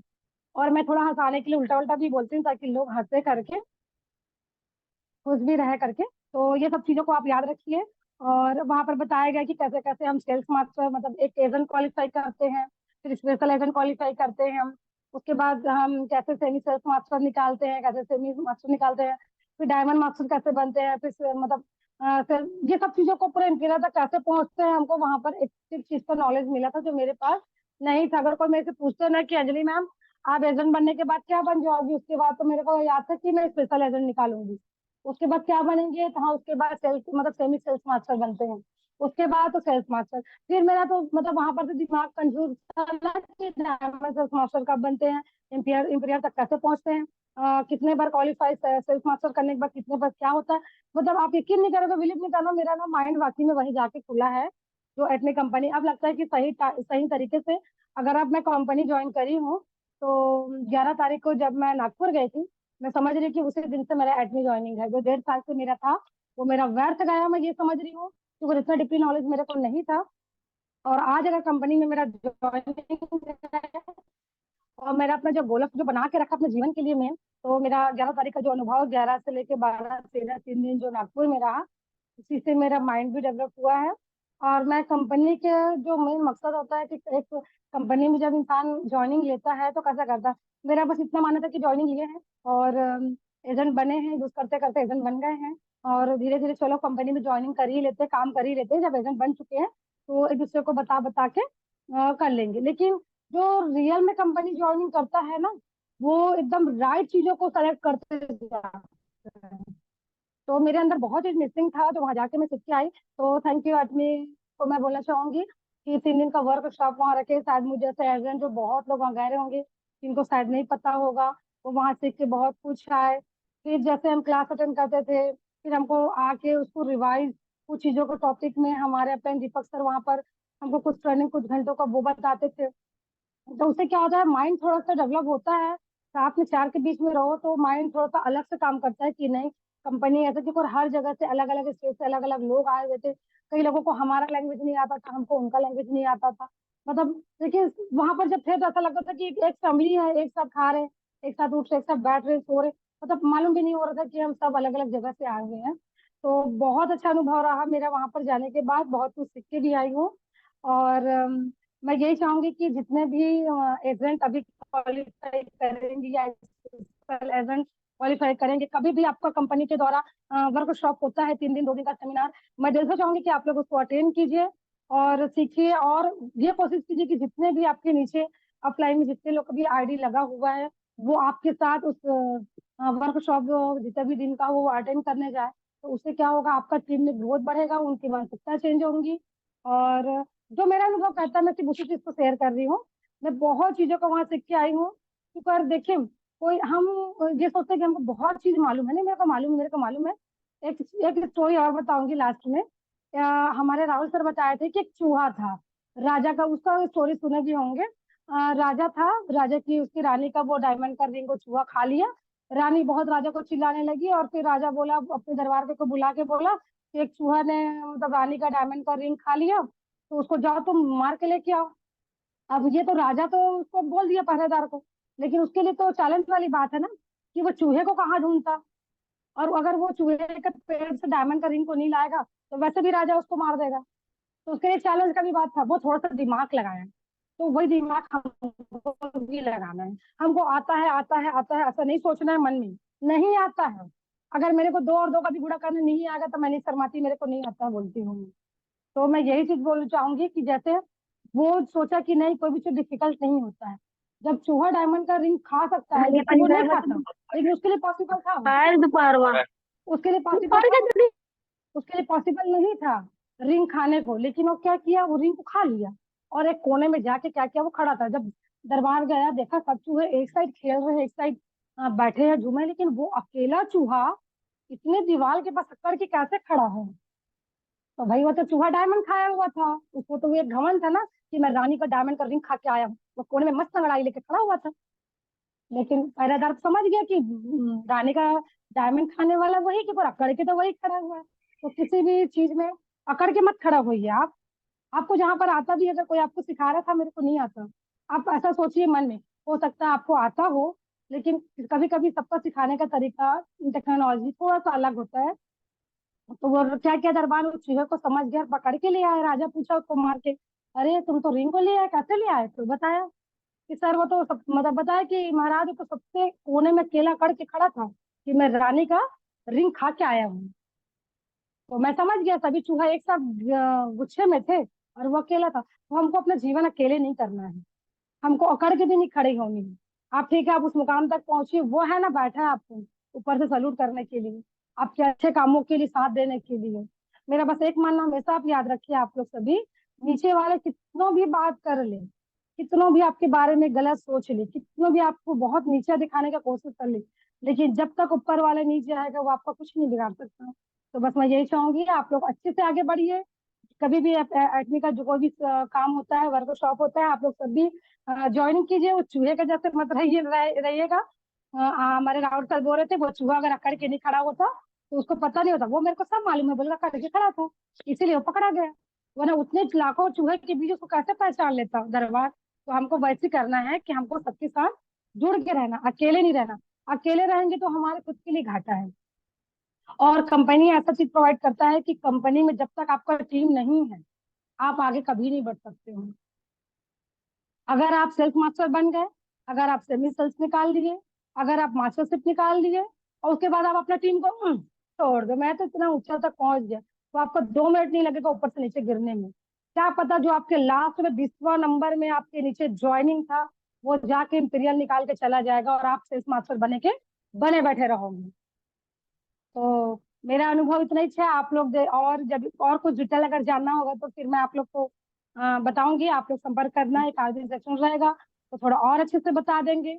अभी सभी हाउस वाइफ हैं, घर में हैं और नाइट का समय है, मैं तो सेक्शन को दिन में रख के ऐसा सोची थी क्योंकि, तो लेकिन कोई बात नहीं, हम लोग यहाँ आए और बहुत सारी चीजों के बारे में सर वहाँ पर बताए थे। हमारा विजन क्या होना चाहिए, हमको क्रिएट द विजन कैसे रखना चाहिए, ये बहुत से टॉपिक ऐसे हैं जो आप लोग अभी नहीं जानते, जैसे हमारा दृष्टिकोण होना चाहिए। खैर मैं तो छोटा टॉपिक में आपको बता दी हूँ जो सर लोग यहाँ पर बताते गए, क्रिएट मतलब दृष्टिकोण, विजन आपका कैसे होना चाहिए, आप कैसे विजन बना के रखना चाहते हो, है ना। तो ये सारी चीजों को तो मैंने आपको पहले ही सारा चीजों को बता दी हूँ छोटे छोटे कहानी में या फिर ऐसे दोहराते हुए। तो पूरा एकदम डीपली अगर आपको बताएंगे कि कंपनी एथिक मैनेजमेंट कैसे कैसे क्या क्या मतलब बताया गया है तो वो पॉसिबल नहीं है। लेकिन अगर किसी को जानना हो कंपनी के बारे में, मेरे अनुभव के बारे में कि नागपुर में मेरा अनुभव कैसा रहा, तो आप लोग जरूर मुझसे संपर्क करना। और हमारा एटमी है वो बहुत अच्छा है गाइस, मैं यही चाहूंगी कि आप इसमें मुझसे जुड़े रहिए और नंगाड़ा बजाते रहिए।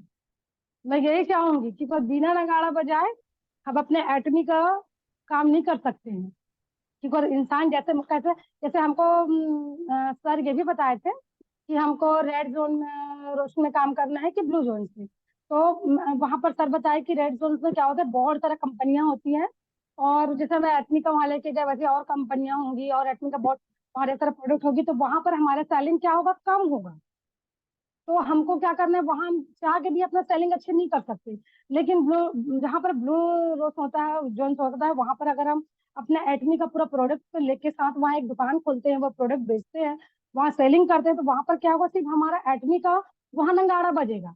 तो वहां पर क्या होगा, सेलिंग भी सबसे ज्यादा वही होगी। तो शॉर्ट फॉर्म में थोड़ा थोड़ा मैं आप लोग को समझाने की कोशिश की हूँ, जो भी मिस्टेक होगा तो सॉरी। और फर्स्ट टाइम था, सोची थी मैं कैसे बोलूंगी कि, पर सामने वाला बोलने से पहले नर्वस कर देते हैं, तो थोड़ा माइंड में रहता है ना कि सामने वाले से हम कैसे बोलेंगे, क्योंकि कोई एकलव्य के जैसे मम्मी के पेट से सीख के तो नहीं आ रहते हैं। सबको आके दुनिया में सीखना पड़ता है, कुछ हम आप हमसे सीखते और कुछ है कुछ बहुत कुछ हम आपसे सीख के जाएंगे। तो बहुत कुछ वहां पर हमको सीखने को मिला कि अपने अपलाइन है तो डाउनलाइन का कैसे बात मानना चाहिए या अपने अपलाइन से कैसे बात करना चाहिए, ये सारा चीजों को वहां पर बताया गया है कि अभी आप डाउन में हो, कल आप भी अपलाइन बनोगे तो आपको अपने अपलाइन से कैसे ट्रीट करना है, या डाउन में है तो डाउन वाले को कैसे ट्रीट करना है। जहां पर माइनस पॉइंट आ जाता है वहां पर विश्वास खत्म हो जाता है, ये भी राहुल सर बोले हैं। तो प्लस पॉइंट को दिल में रखिए और अच्छा कामना करती हूँ कि सभी को आप लोग एकेडमी ज्वाइनिंग तक हमेशा जुड़े रहिए, बहुत आगे बढ़ेंगे, सभी को जाएंगे। और मैं चाहूंगी कि हमारे छत्तीसगढ़ सबसे ज्यादा इंटीरियल निकाले एडमी में हर कोई। तो सभी को ऑल द बेस्ट। और जो भी मिस्टेक हुआ होगा, छूटा होगा, तो हमारे अप्लाई 10 10 दिन तीनों को कंघी बचने के लिए दे दिए, 10 10 दिन का टाइम दिए। तीनों अलग अलग जगह में जाके वो क्या करने लगे, कंघी को बेचने के लिए जगह ढूंढने लगे।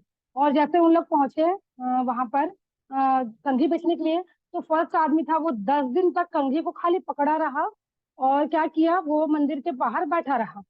लेकिन मंदिर में सभी लोग आने जाने, आश्रम के बाहर था, तो सभी कोई जाने आने वाले लोग क्या थे, उनका बाल नहीं था। वो कंफ्यूज हो गया, मैं तो आश्रम में आ गया हूँ और सारे जितने भी सीखने आ रहे किसी का हेयर नहीं है, तो कौन मेरा कंघी लेगा। अब वो थोड़ा सा दिमाग चलाया ना, फिर वो एक एक पंडित से जाके बात किया कि सर मैं यहाँ पर कंघी का सेलिंग करने आया हूँ। गुरु जी बोला आप कंघी लेंगे, बोला तो बोले हमारा तो बाल ही नहीं है, तो कंघी लेके क्या करेंगे। फिर वो थोड़ा सा दिमाग लगा, बोले कंघी से बाल बस चलाने में काम थोड़ी ना आता है। तो बोले तो और किस चीज में काम आता है? अभी तक तो मैं देखा था कि कंघी खाली लेडीज लोग अपने बाल से मारते हैं, जेंट्स लोग जिनके बाल होते हैं वो देख करते हैं। तो ये और किस चीज में काम आता है? कि लड़का अपना जो सेल्स, पहले जो सेल्स करने गया था वो बोला कि हम तो इससे अपना पीठ भी खुजलाते हैं सर। मतलब वो बताया वैसी पंडित को। अब पंडित इंप्रेस हो गया, अरे वाह लड़का सही बोल रहा है, मेरा भी पेट में बहुत खुजली होता है, तो ये मेरा हाथ तो पहुंच ही नहीं पाता उधर पीछे, तो मैं काम करता हूँ, मैं कंघी खरीद लेता हूँ। और उस पंडित को देख के एक कंघी बिका, उसके साथ 10 पंडित आ गए, 10 कंघी वो सेल कर दिया। अब वो 10 कंघी सेल करके वो वापस उसी जगह चला गया जहां पर कंपनी ने उसको तीनों को बराबर बराबर दिए थे, ठीक है। अब वो सिर्फ 10 ही सेल कर पाया 10 दिन में। सेकंड वाला पहुंचा, तो सेकंड वाला क्या किया था, वो कंघी को लेके बाहर बैठा रह गया। वो भी सोचा मैं कंघी कैसे सेल करूं, कैसे सेल करूं। वो भी अपना दिमाग लगाने लगा, 10 दिन तक वो एक ही जगह बैठ के उस बुटीक के बाहर वो देखने लगा कि मैं कैसे कंघी सेल करूं।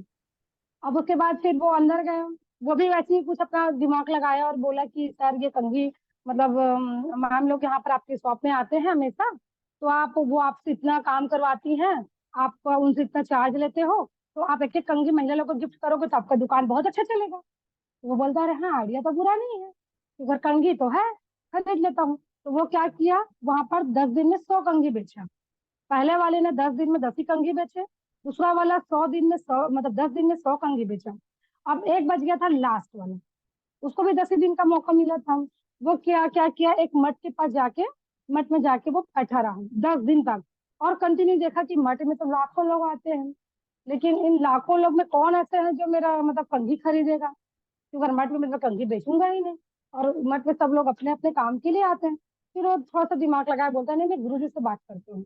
वो गुरुजी के पास गया, गुरुजी से बोले गुरुजी आपके मठ में इतने लोग आते हैं और अपने मठ में आके और इतने श्रद्धांजलि चढ़ाते हैं, सब चीज करते हैं वो लोग, तो क्यों ना आप एक काम कीजिए कि गौतम बुद्ध का जो कोट होता है वो इस कंघी में लिखवा दीजिए। बोले गौतम बुद्ध का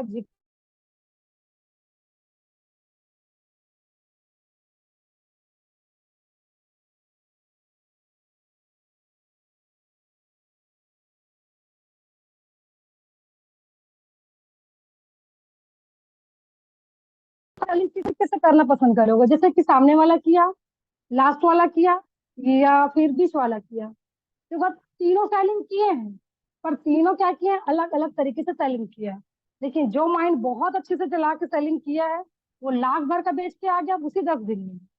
और क्योंकि एक ही कंट्री में थे ना तीनों, ऐसा नहीं कि कोई बहुत बाहर बाहर था, ऐसा नहीं, और तीनों को बराबर बराबर ही मिला था। तो बस अपना सोच का रहता है, कोई जाके मिट्टी से भी हीरा खोद के निकाल लेता है और कोई हीरे के बीच में भी रह के मिट्टी समझ लेता है। तो बस हमारा एटमी कंपनी भी ऐसी है, आपको एक बहुत बड़ा डायमंड मिला हुआ है, जितना खोज सकते हो, जितना अपनी मेहनत से हीरा इकट्ठा कर सकते हो कीजिए, और बेहतर भविष्य बनाइए अपने और अपने बच्चों का, अपने परिवार का और दूसरों का भी, ताकि लोग खुश रह सके। क्योंकि जिस दिन मैं इंपीरियल निकाल दी ना अपने एटमी में जाकर, उस मुकाम में पहुंच गई, तो मैं जरूर अपने हॉस्टल में डोनेट करना चाहूंगी, क्योंकि मैं जिस हॉस्टल में पढ़ी हूँ 18 साल बरजिस में, जो बिलासपुर में है, तो मेरे को विदेशी लोग ही पढ़ाए हैं, क्योंकि हमारे पासपोर्ट पेरेंट्स हुआ करते थे अमेरिका से, हमारे लिए डोनेशन आता था, हमारा स्कूल फीस, हमारा ड्रेस, हमारा जूता मोजा, हमारा तेल साबुन, सभी चीज को सिर्फ अपने पासपोर्ट पेरेंट्स के पास हम अपना एक फोटो भेजते थे, एक एप्लीकेशन टाइप करते थे हिंदी में, जिसको जस्ट पीछे इंग्लिश में टाइप होता था, और वो हमको गोद ले लेते थे। क्योंकि हम लोग 7 सिस्टर और 3 भाई, 10 भाई बहन हम, तो हमारे पापा हमको अच्छी एजुकेशन दे सकते थे, लेकिन उतना पॉसिबल नहीं था कि अच्छे स्कूल में सभी बहनों का पढ़ाई एकदम कर सके, तो स्कूल का फीस पटाना और हॉस्टल का फीस, तो हमारे पेरेंट्स थे, तो वहाँ पर जो मैडम थी वो ये सजेस्ट करे कि यहाँ पर 500 पेरेंट्स होते हैं, एक एप्लीकेशन लिखते हैं, और जो बच्चे मध्यम परिवार से होते हैं उनको वो ड्रॉप करते हैं, उनका पूरा पढ़ाई का खर्च उठाते हैं। तो मैं यही चाहूंगी कि मैं वहां पढ़ के आई हूँ, आज उस मुकाम में पहुंचे हम लोग सभी बहन, पढ़ के निकले। हमारी मैम वो हम लोग को सी और कैनेस दो संस्था के नाम में बटा हुआ था, तो हम लोग को वैसे ही करके दो दो बहन को रखे थे और पूरा पढ़ाई का खर्च उठाया।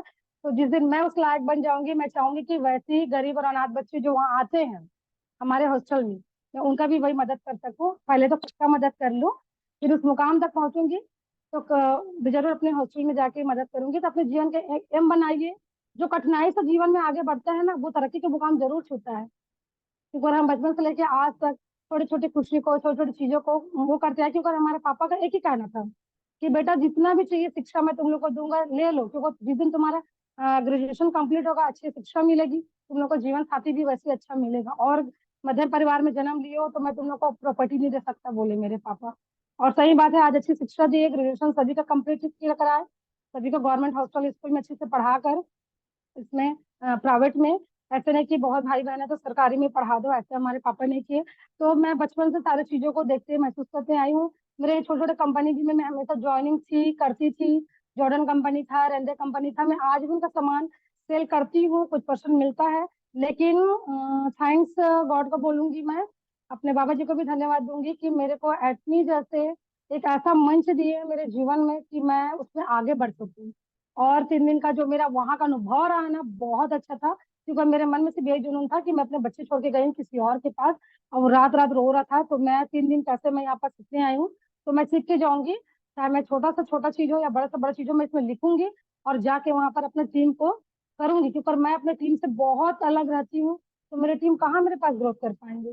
उनको प्लान समझ ही नहीं आ रहा था। जब मुझको नहीं आ रहा था तो मेरे डाउन को क्या आएगा।